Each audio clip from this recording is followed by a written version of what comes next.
Hello, I'm Mariam, and these are all my favorite books that I read in July of 2025. So, July was one of my bigger reading months. So, let's go over them. So, first, let's go with the picture book, which is Night Owl and Early Bird by Christopher Denise. This is actually the second in a picture book duology, but I didn't know that. I read it first, and then I went back and read the first one. And I didn't like it at all as much as this one. I think the author illustrator got a lot better, and whoever did the type also got a lot better because the type was a large part of this. It made the type just made this book so perfect, where it was big or it was small and what colors it was in. It added so much. Not to mention that the art was amazing. The story was cute, but like, if the art and the type hadn't been as good, the story would have just been okay. Definitely would not have gone into my one of my favorite books of the year. So this is a book about two knights, and one is an owl and one is an early bird, and they both have the night shift. And oh no, that's the first one. Anyways, one is an owl and one is an early bird, and early bird annoys owl all the time, and then owl's on the night shift, and a lot of stuff. And early bird has to go and end up saving owl. And you hear it's not like the most interesting plot in the world. It's cute, but it's okay. But the illustrations and the type, wow! Like, especially the both of those, they were just so good, both of them. Speaking of books in the series that are the first of the series, let's jump to two more. So let's go to the In the Labyrinth of Drakes by Marie Brennan. This is part of the Memoirs of Lady Trent series, which I devoured this year and absolutely loved. And this is a series about an alternate history, and we're following a woman in like the early 1800s who wants to become a dragon naturalist, but she can't because but she's not allowed to because she's a woman, but she finds a way anyways. And each book follows her going to a different place in the world. So this one, wow, it's impossible to explain anything about this book without spoilers. But let's just say I I definitely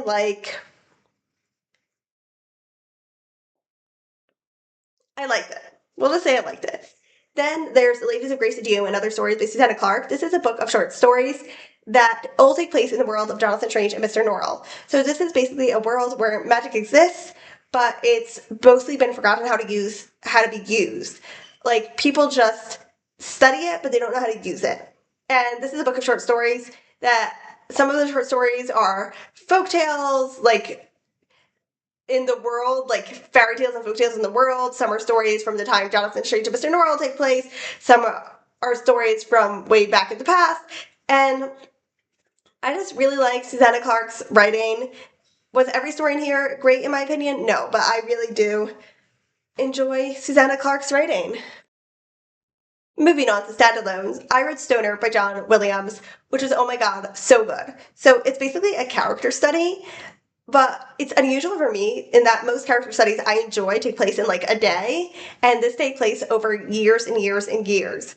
And we're basically following this guy, something stoner, and he is a very unassuming guy who is the first person in his family to go to college, and he becomes an English professor. And I just thought it was such an interesting character study, and what it said about Stoner was very interesting, but also I was also really interested in what happened to the woman in the book, and my friend and I discussed that a lot. Like, so yeah, I just thought like it doesn't sound the most interesting book, but I thought it was really, really good. I did read two more. Well, I read one more, and DNA, which of John Williams' books this year, and I didn't really like it, but it was a debut. But then I read another one that sounded really, really good to me, and I DNF'd it.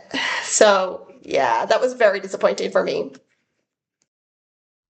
Then another of my favorites of the year was A Raisin in the Sun by Lorraine Hansberry. This is a play from it was first produced in 1959 that it just again it's hard to explain what it's about. It's just about a black family who are thinking about moving house to a white neighborhood. Um, yeah, they receive an inheritance, so they start thinking about moving house to a white neighborhood. Um, and I just really, really liked it. I thought, first of all, I read this, and obviously, when you're watching a play, people try to talk more naturally, like when it's a modern play like this. If it's that what fits that play, there are some plays where it doesn't fit to talk naturally, but this was also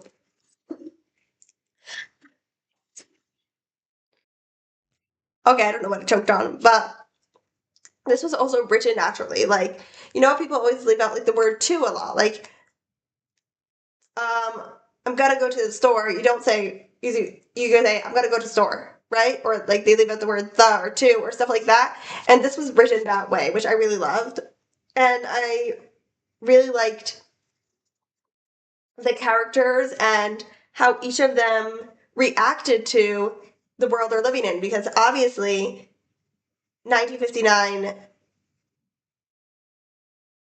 is like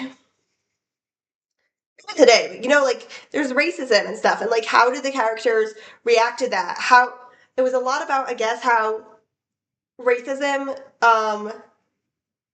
kind of like influences you in that like how are like what of the characters' worldviews, what of their opinions like some of it is their personality, obviously. Some of it, a lot of it is how their mom brought them up, and a lot of it's personality. A lot of it's how they were brought up, the schools they went to, and also some of it is influenced by racism. And I really, and that's very relatable.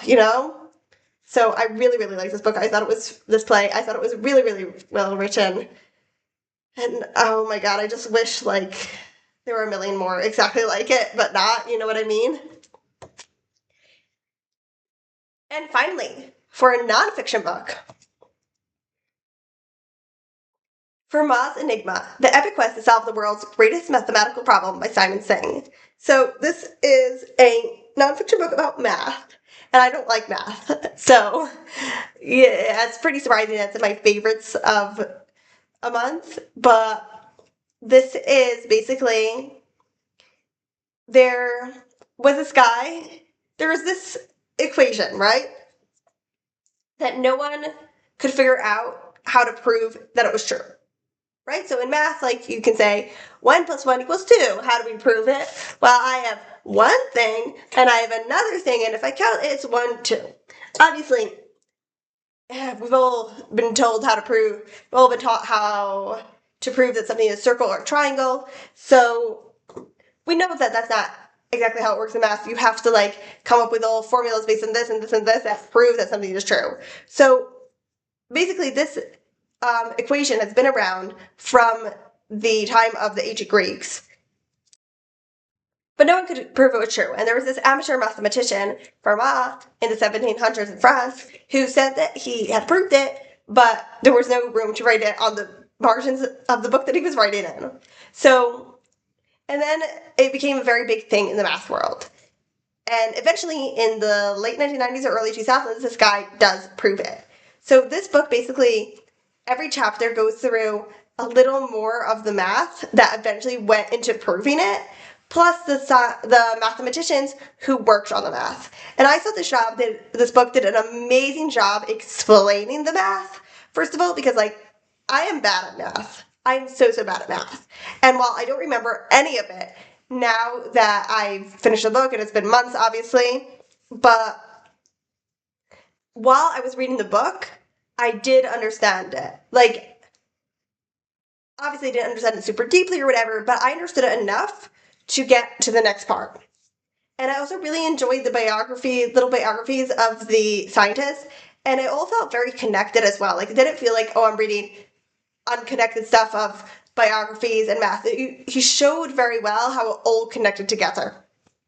So yeah, those are my favorite books that I read in July.